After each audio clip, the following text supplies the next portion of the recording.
Russian president Vladimir പുടിൻ്റെ വളരെ അടുത്തയാള് പ്രസിഡൻഷ്യൽ എക്സിക്യൂട്ടീവ് ഓഫീസിന്റെ ഡെപ്യൂട്ടി ചീഫ് ഓഫ് സ്റ്റാഫും നാഷണൽ സെന്റർ റഷ്യ സംഘാടക സമിതിയുടെ ഡെപ്യൂട്ടി ചെയർമാനുമായിട്ടുള്ള മാക്സിം ഒറേഷ്കിൻ വളരെ പ്രധാനപ്പെട്ട ചില കാര്യങ്ങൾ കഴിഞ്ഞ ദിവസം പറയുകയുണ്ടായി. അദ്ദേഹത്തിന്റെ വാക്കുകൾ ഇപ്പോൾ വലിയ രീതിയിൽ ചർച്ചയാവുന്നുണ്ട്.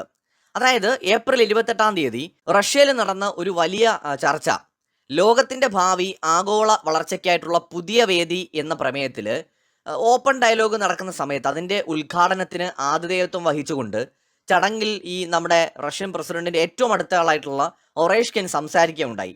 അദ്ദേഹം പറഞ്ഞത്, ലോകം മാറിക്കൊണ്ടിരിക്കുകയാണ്. ഇന്ന് ഈ ലോകത്ത് യഥാർത്ഥത്തിൽ 4 പരമാധികാര ശക്തികളാണുള്ളത്. അതായത് പൂർണ്ണമായും പരമാധികാരമുള്ള 4 രാജ്യങ്ങളാണ് ഈ ലോകത്തുള്ളത്. 190-ലധികം രാജ്യങ്ങൾ ഉണ്ടെങ്കിലും 4 രാജ്യങ്ങൾ മാത്രമാണ് അദ്ദേഹം പരമാധികാര ശക്തികളായി കണ്ടത്. അതിൽ ഇൻട്രസ്റ്റിംഗ് ആയിട്ടുള്ള കാര്യം, അതിലൊരു രാജ്യം എന്ന് പറയുന്നത് ഇന്ത്യ ആയിരുന്നു. 4 രാജ്യങ്ങളുടെ കാര്യം അദ്ദേഹം പറയുന്നുണ്ടല്ലോ. അതായത് ഇന്ത്യ, റഷ്യ, ചൈന, അമേരിക്ക.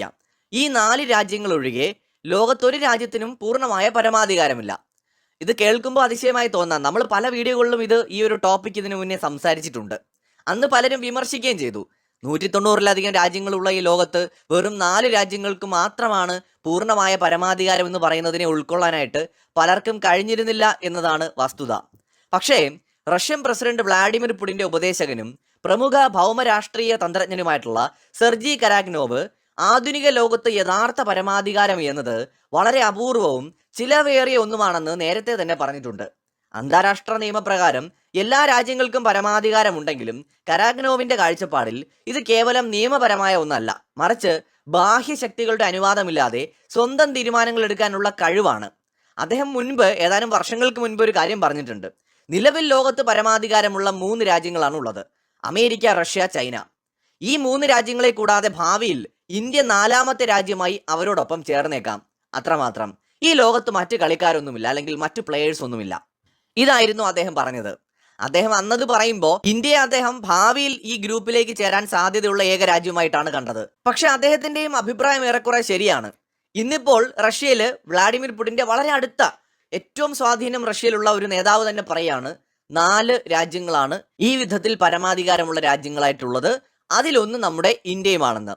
എന്തുകൊണ്ടാണ് ഇങ്ങനെ പറയുന്നത് എന്നത് പലരെയും ആശ്ചര്യപ്പെടുത്തിയേക്കാം. പല കാരണങ്ങളുണ്ട് കേട്ടോ. ലോകത്തിലെ ഏറ്റവും വലിയ ഒരു 3ാമത്തെ സമ്പദ് വ്യവസ്ഥയിലേക്കുള്ള ഇന്ത്യയുടെ വളർച്ച അതിൽ ഒരു കാരണം മാത്രമാണ്. നിലവിൽ ലോകത്ത് ഇന്ത്യ GDP പർച്ചേസ് പവർ പാരിറ്റിയുടെ കാര്യത്തിൽ ഓൾറെഡി 3ാമത് നിൽക്കുന്ന രാജ്യമാണ്. $18 ട്രില്യൺ മുകളിലാണ് നമ്മുടെ ഇന്ത്യയുടെ പർച്ചേസ് പവർ പാരിറ്റി. ഏതാണ്ട് 19 ട്രില്യൺ അടുത്തേക്ക് അത് എത്തിയിരിക്കുകയാണ്. നമ്മുടെ ഇവിടുത്തെ മാധ്യമങ്ങളൊന്നും ഇതിന് വലിയ പ്രാധാന്യം കൊടുക്കില്ല കേട്ടോ. കാരണം ഇന്ത്യ 3ാമതാണ്. മാത്രമല്ല 18-19 trillion GDP purchase power parity എന്ന് പറയുന്നത് ഇന്ത്യൻ എക്കണോമിയുടെ സ്ട്രെങ്ത് കാണിക്കുന്ന കാര്യമാണ്. ഇത് പറയാൻ പാടില്ലല്ലോ. പറഞ്ഞാൽ ഇനി എങ്ങാനും മോദി ഗവൺമെന്റിന് രാഷ്ട്രീയമായിട്ട് വല്ല നേട്ടവും ഉണ്ടായാലോ. അതുകൊണ്ട് ഇതൊന്നും ആരും പറയാൻ പോകുന്നില്ല. നമുക്കിതിങ്ങനെ എപ്പോഴും പറഞ്ഞുകൊണ്ടേയിരിക്കാം. ലോകത്തെ 4ാമത്തെ സാമ്പത്തിക ശക്തിയായിരുന്ന ഇന്ത്യ നോമിനൽ GDPയിൽ ഡോളറിന്റെ കളികൾ കൊണ്ട് 6ാം സ്ഥാനത്തായെങ്കിലും വൈകാതെ, അതായത് 2029-30 ലോകത്തെ 3ാമത്തെ വലിയ സാമ്പത്തിക ശക്തിയാവുകയും പിന്നീട് ആ പദവിക്ക് വലിയ തട്ടുകൂടാതെ തുടരുകയും ചെയ്യുമെന്ന് IMFും ലോകബാങ്കും ഒക്കെ പ്രവചിച്ചു കഴിഞ്ഞു. ഒറേഷ്കിൻ സൂചിപ്പിച്ചതുപോലെ സാങ്കേതിക അജണ്ടയുടെ കാര്യത്തിൽ ഇന്ത്യ ലോകത്ത് 3ാം സ്ഥാനത്താണ്. ഡിജിറ്റൽ പബ്ലിക് ഇൻഫ്രാസ്ട്രക്ചർ തന്നെ എടുക്കാം. UPI, ആധാർ തുടങ്ങിയ സംവിധാനങ്ങൾ വഴി ഇന്ത്യ ലോകത്തിന് മാതൃകയായ ഒരു ഡിജിറ്റൽ വിപ്ലവം ഇതിനോടകം തന്നെ നടത്തിക്കഴിഞ്ഞു. AI ഗവേഷണത്തിലും ഇന്ത്യ 3ാം സ്ഥാനത്താണ്. അത് നടപ്പിലാക്കുന്നതിലും ഇന്ത്യ വലിയ നിക്ഷേപം നടത്തുന്നുണ്ട്. ലോകത്തിലെ ഏറ്റവും വലിയ IT കയറ്റുമതി നടത്തുന്ന രാജ്യങ്ങളിൽ ഒന്നാണ് ഇന്ത്യ. ലോകത്തെ മിക്ക വികസിത രാജ്യങ്ങളിലും ചൈനയിലും ജനസംഖ്യ വയസ്സായിക്കൊണ്ടിരിക്കുമ്പോൾ ഇന്ത്യക്ക് വലിയൊരു യുവജന ശക്തിയുണ്ട്. ജോലി ചെയ്യാൻ ശേഷിയുള്ള ഈ യുവാക്കൾ ഇന്ത്യയുടെ ഉൽപാദനക്ഷമതയും ഉപഭോഗവും വർദ്ധിപ്പിക്കുകയാണ്. ഇത് ആഗോള വളർച്ചയുടെ ചാലക ശക്തിയായിട്ട് മാറുകയാണ്, അല്ലെങ്കിൽ ഇന്ത്യയെ മാറ്റുകയാണ്. ഒരു ഗ്രോത്ത് എഞ്ചിനായിട്ട് ഇന്ത്യ മാറിക്കൊണ്ടിരിക്കുന്നു. വികസ്വര രാജ്യങ്ങളുടെയും ദരിദ്ര രാജ്യങ്ങളുടെയും ശബ്ദമായിട്ട് ഇന്ത്യ മാറുകയാണ്. G20 അധ്യക്ഷ സ്ഥാനം വഹിച്ചപ്പോൾ ആഫ്രിക്കൻ യൂണിയനെ അതിൽ ഉൾപ്പെടുത്തിയത് അതിന്റെ ഉദാഹരണമാണ്. പടിഞ്ഞാറൻ രാജ്യങ്ങളുമായും അതേസമയം തന്നെ ബ്രിക്സ് രാജ്യങ്ങളുമായും സന്തുലിതമായ ബന്ധം പുലർത്തുന്ന ഏക രാജ്യം ഇന്ത്യയാണ്. ഒറേഷ്കിൻ പറഞ്ഞ സോഷ്യോ എക്കണോമിക് പരമാധികാരം ഇന്ത്യക്ക് വളരെ കൂടുതലാണ്. മറ്റേതെങ്കിലും ഒരു രാജ്യത്തെ മാത്രം ആശ്രയിക്കാതെ സ്വന്തം താല്പര്യങ്ങൾ സംരക്ഷിച്ചുകൊണ്ട് വിദേശ നയം രൂപീകരിക്കാൻ ഇന്ത്യക്ക് സാധിക്കുന്നുണ്ട്. ഉദാഹരണത്തിന് ആഗോള സമ്മർദ്ദങ്ങൾക്കിടയിൽ റഷ്യയിൽ നിന്ന് എണ്ണ വാങ്ങാനുള്ള ഇന്ത്യയുടെ തീരുമാനം അതിന്റെ സാമ്പത്തിക പരമാധികാരത്തിന്റെ അടയാളമായിരുന്നു. ചുരുക്കത്തിൽ സാമ്പത്തിക കരുത്ത്, യുവജന ശക്തി, സാങ്കേതിക വിദ്യയിലെ കുതിച്ചുചാട്ടം, ശക്തമായ രാഷ്ട്രീയ നിലപാടെടുക്കുന്ന ഭരണകൂടം ഇവയൊക്കെയാണ് ഈ മൾട്ടിപോളാർ വേൾഡിലെ ഒഴിവാക്കാൻ കഴിയാത്ത ശക്തിയാക്കി ഇന്ത്യയെ മാറ്റുന്നത്. ഒരു രാജ്യം നിലനിൽക്കണമെങ്കിൽ ആ രാജ്യത്തിന് രാഷ്ട്രീയവും സാമൂഹികവും സാമ്പത്തികവുമായ ഒരു സ്വയംഭരണം ആവശ്യമാണ്. ഈ സ്വയംഭരണം ലോകത്തെ എല്ലാ രാജ്യങ്ങൾക്കും സാധ്യമല്ല. ഏതെങ്കിലും ഒരു രൂപത്തിൽ മറ്റൊരു രാജ്യം അവരെ സ്വാധീനിക്കും. ഇന്ത്യൻ സബ് കോണ്ടിനെന്റിൽ നേപ്പാളിനു മേലും ഭൂട്ടാനു മേലും ശ്രീലങ്കയ്ക്ക് മേലും ബംഗ്ലാദേശിനു മേലും പാകിസ്ഥാനു മേലും ഒക്കെ തന്നെ ഇന്ത്യയുടെ സ്വാധീനം പ്രകടമാണ്. പലരും പാകിസ്ഥാൻ എന്ന് പറഞ്ഞപ്പോൾ അതിശയിച്ചിരിക്കാം, പക്ഷേ സത്യമാണ്. ഇന്ത്യൻ കൾച്ചറിന്റെ സ്വാധീനം ഈവൻ ഇന്ത്യൻ സബ് കോണ്ടിനെന്റിൽ മാത്രമല്ല, നമ്മുടെ സൗത്ത് ഈസ്റ്റ് ഏഷ്യയിലെ ഭാഗങ്ങളിലേക്കും ഇന്നും പ്രകടമായി നമുക്ക് കാണാൻ കഴിയും. പല രൂപത്തിൽ ആ സ്വാധീനം കൾച്ചറലി ആണെങ്കിലും അല്ലെങ്കിൽ രാഷ്ട്രീയമായിട്ടാണെങ്കിലും അത് നിലനിൽക്കുന്നുണ്ട്. അമേരിക്കയുടെ സ്വാധീനം യൂറോപ്പിൽ വളരെ പ്രകടമായി നമുക്കിന്ന് കാണാൻ കഴിയും. അത് സിനിമ, സംഗീതം തുടങ്ങി സകല മേഖലയിലും പ്രകടമാണ്. യൂറോപ്പിന്റെ സുരക്ഷ പോലും ഇന്ന് അമേരിക്കയുടെ കൈകളിലാണ്. ഇന്ത്യ ഭൂട്ടാനെയും നേപ്പാളിനെയും മാലിദ്വീപിനെയും ശ്രീലങ്കയും ബംഗ്ലാദേശിനെയും ഒക്കെ പ്രൊട്ടക്ട് ചെയ്യുന്നത് പോലെ തന്നെയാണ് അമേരിക്ക യൂറോപ്പിനെ പ്രൊട്ടക്ട് ചെയ്യുന്നത്. ഒരു പക്ഷേ അതിനേക്കാൾ ഒരു പടി കൂടുതലാണ് അമേരിക്കയുടെ യൂറോപ്പിലുള്ള സ്വാധീനം എന്ന് നമുക്ക് പറയാൻ കഴിയും. റഷ്യ അവരുടെ സമീപ രാജ്യങ്ങളെ സ്വാധീനിക്കുന്നത് എങ്ങനെയാണെന്ന് നോക്കൂ. ചൈന അവരുടെ വ്യാപാരത്തെയും ടെക്നോളജിയെയും എങ്ങനെയാണ് മറ്റു രാജ്യങ്ങളിൽ സ്വാധീനം ഉണ്ടാക്കാൻ ശ്രമിക്കുന്നതെന്ന് നോക്കൂ. അതുവഴി പലർക്കും സംശയം തോന്നാം, തുർക്കി അടക്കമുള്ള രാജ്യങ്ങൾ എന്തുകൊണ്ട് പരമാധികാരമല്ല എന്ന്. നാറ്റോയിലുള്ള ഒരു രാജ്യത്തിനും ആ പരമാധികാരം ഇല്ല എന്നതാണ് അതിന്റെ ഉത്തരം. കാരണം നാറ്റോ നിയന്ത്രിക്കുന്നത് തന്നെ അമേരിക്കയാണ്. ഇനി ജപ്പാനും സൗത്ത് കൊറിയ അടക്കമുള്ള രാജ്യങ്ങൾക്ക് എവിടെയാണ് പരമാധികാരം? അമേരിക്കയുടെ നിയന്ത്രണത്തിലല്ലേ ഈ രാജ്യങ്ങളെല്ലാം? ഓസ്ട്രേലിയ മറ്റൊരു പ്രധാന ശക്തിയാണ്, പക്ഷെ അമേരിക്കയുടെ നിയന്ത്രണത്തിലല്ലേ? ബ്രസീലും അർജന്റീനയും അടക്കമുള്ള രാജ്യങ്ങൾക്ക് അമേരിക്കയെ ധിക്കരിച്ചുകൊണ്ട് ആയുധങ്ങൾ നിർമ്മിക്കാനുള്ള ധൈര്യം പോലുമില്ല.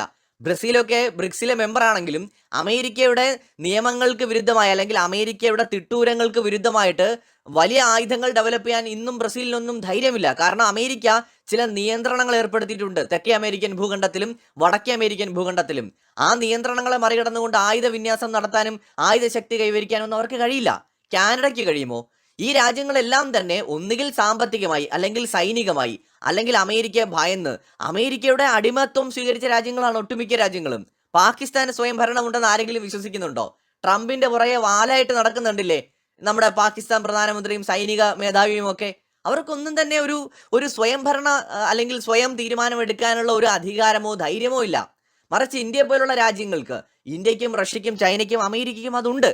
അതാണ് വ്യത്യാസം. മാത്രമല്ല ഈ റഷ്യക്കാർ മാത്രമല്ല, ജപ്പാനിലും ചൈനയിലും ഒക്കെ സോഷ്യൽ മീഡിയയിൽ അടക്കം നടക്കുന്ന ചർച്ചകളിൽ അവരൊക്കെ പറയുന്ന ഒരു കാര്യം, പരമാധികാര രാജ്യങ്ങൾ വളരെ വിരളിൽ ഉണ്ടാവുന്നതേ ലോകത്തുള്ളൂ. ആ പട്ടികയിൽ പക്ഷെ നമ്മുടെ ഇന്ത്യയുണ്ട്. ഇന്ത്യയും ചൈനയും റഷ്യയും അമേരിക്കയും മാത്രമാണ് അത്തരം ഒരു രാജ്യമെന്ന് ഇന്ന് ലോകം മുഴുവൻ ചർച്ച ചെയ്യുന്നുണ്ട്. ഈവൻ ഫ്രാൻസ് ആ ഒരു പരമാധികാര ശക്തിയാകാൻ ആഗ്രഹിക്കുകയാണ്. നടക്കുമോ എന്ന് കണ്ടറിയാം. നമ്മൾ ഈ ടോപ്പിക്ക് ഒരുപാട് തവണ ചർച്ച ചെയ്തതാണ്. എന്തായാലും ഇന്ന് ലോകം, വിശേഷിച്ച് റഷ്യ പോലുള്ള രാജ്യങ്ങൾ അല്ലെങ്കിൽ ചൈനയിലെ സോഷ്യൽ മീഡിയ, ജപ്പാനിലെ സോഷ്യൽ മീഡിയയിലൊക്കെ ഇത് വലിയ ചർച്ചയാണ്. ഇന്നിപ്പോൾ റഷ്യ പോലും സമ്മതിക്കുകയാണ് ഇന്ത്യ വളരെ ശക്തമായ ഒരു പവറായി മാറിക്കഴിഞ്ഞു, ഒരു ഗ്രേറ്റ് പവറായി മാറിക്കഴിഞ്ഞു. അതുകൊണ്ടാണ് ആ ഒരു പരമാധികാരം ഇന്ത്യയുടെ കയ്യിലേക്ക് വരുന്നത്. ഒരു സ്വിംഗ് പവർ കൂടിയാണ് ഇന്ത്യ. ഏത് വശത്തേക്കും ലോകക്രമത്തെ ചരിക്കാൻ ശേഷിയുള്ള ശക്തി. അങ്ങനെ കൂടിയാണ് ഇന്ന് റഷ്യ ഇന്ത്യയെ കാണുന്നത്. യൂറോപ്പിനെ പോലെ ഒരു ജൂനിയർ പങ്കാളിയാകാൻ ഇന്ത്യ തയ്യാറല്ല. യൂറോപ്പ് ഒരു കാലത്ത് ഒരു പരമാധികാര ശക്തി ആയിരുന്നു, ഇന്ന് അല്ല. ഇന്നൊരു പക്ഷെ ആ സ്ഥാനത്ത് ഇന്ത്യയാണ്. ഇന്ത്യ എന്നൊരു പരമാധികാര ശക്തിയാണ്.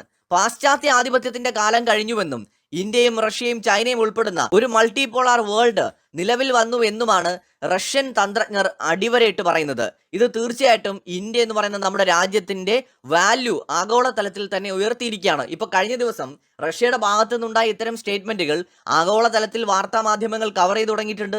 റഷ്യയുടെ ഉള്ളിൽ തന്നെ ഇന്ത്യയെക്കുറിച്ചുള്ള അവരുടെ മനോഭാവത്തിൽ വലിയ മാറ്റം വന്നിരിക്കുന്നു. അതായത് പരമാധികാരമുള്ള 4 ശക്തികളിൽ ഒന്നാണ് ഇന്ത്യ എന്ന് പറഞ്ഞിരിക്കുന്നത് ലോകത്തെ പ്രധാനപ്പെട്ട ശക്തികളിൽ ഒന്നായ റഷ്യ തന്നെയാണ്. ഇവിടെയോ നമ്മുടെ രാഷ്ട്രീയ പാർട്ടികളും പല രാഷ്ട്രീയ നേതാക്കളും ഒക്കെ ഇന്ത്യ അമേരിക്കയുടെ അടിമത്വം സ്വീകരിക്കുന്നു, ട്രംപിന് വഴങ്ങിക്കൊടുക്കുന്നു എന്നൊക്കെ പറഞ്ഞ് ആക്ഷേപിക്കുകയാണ് നമ്മുടെ ഗവൺമെന്റിനെ. അതുപോലെ തന്നെ ഇന്ത്യ റഷ്യയുമായിട്ടുള്ള ബന്ധം മോശമാക്കുന്നു എന്ന് പറയാണ്. എന്നാൽ റഷ്യ തന്നെ പറയുന്നത് എന്താണ്? ലോകത്ത് ആകെയുള്ള 4 പരമാധികാര ശക്തികളിൽ ഒന്ന് ഇന്ത്യയാണെന്നാണ്. ഇതിലേത് വിശ്വസിക്കണമെന്ന് പ്രേക്ഷകർക്ക് തീരുമാനിക്കാം. റഷ്യയെ പോലെ ഒരു വലിയ ശക്തി പറയുന്നത് വിശ്വസിക്കണമോ, അതോ 4ഉം 3ഉം 7 കൂട്ടി എഴുതാൻ അറിയാത്ത വിവരദോഷികളായിട്ടുള്ള ആളുകൾ പറയുന്നത് വിശ്വസിക്കണമോ എന്ന് നിങ്ങൾക്ക് തന്നെ തീരുമാനിക്കാം. ഇന്ത്യ ഒരു വലിയ ശക്തിയായിട്ട് വളർന്നു കഴിഞ്ഞു എന്ന യാഥാർത്ഥ്യം നമ്മുടെ മുമ്പിൽ നിൽക്കുകയാണ്. മറ്റൊരു വീഡിയോയുമായി വീണ്ടും കാണാം.